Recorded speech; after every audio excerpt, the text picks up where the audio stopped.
Hi, I'm Dr. Julie Pham, here to help you practice curiosity to elevate your work and life. Today, we're going to focus on mastering effective verbal communication, examples and strategies for workplace success. Now, this comes down to practicing curiosity, which is made up of three elements. The first is self-awareness, the second is relationship building, and the third is clear communication. For us to be able to master effective verbal communication with others, we have to first be clear with ourselves. We have to know what we are trying to convey. So I'm going to introduce 5 logic structures that each have different functions, different purposes, which force you to think about, what am I trying to convey? What is the purpose of me sharing this information? And then that will help you decide which logic structure you should use in sharing that information.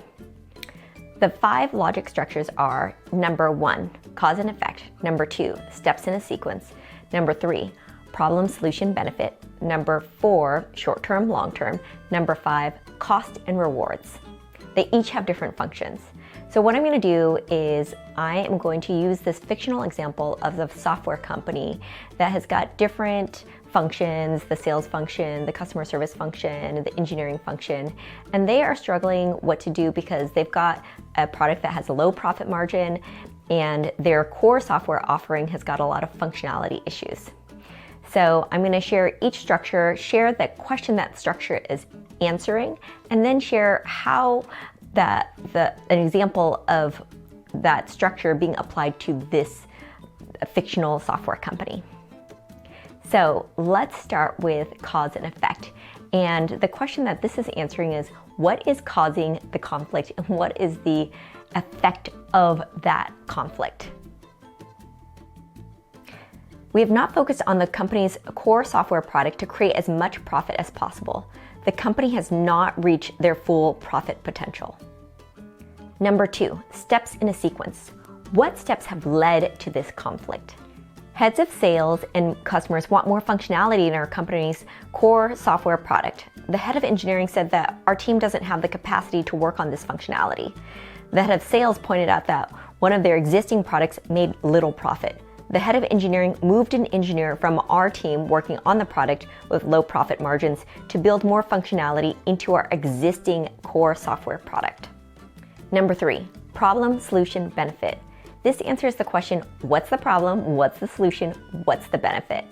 Customers want more functionality in our company's core software product. The head of engineering said, our team doesn't have the capacity to build this new functionality. We decided to discontinue supporting another software product with low profit margins in order to move an engineer from our team to work on that product to build more functionality to our core software product. Customers are expected to renew at higher rates, which will increase profitability without increasing headcount. Number 4, short-term and long-term. What's the short-term impact? What's the long-term impact? One engineer from our team will have low productivity as she transitions from working on the software product with low profit margins to building more functionality in the company's core software product. After she's able to increase the functionality into our core software product, we expect more customers will renew, resulting in increased profitability. If our projections are correct, we will increase profitability by 40% within 12 months. Cost and rewards.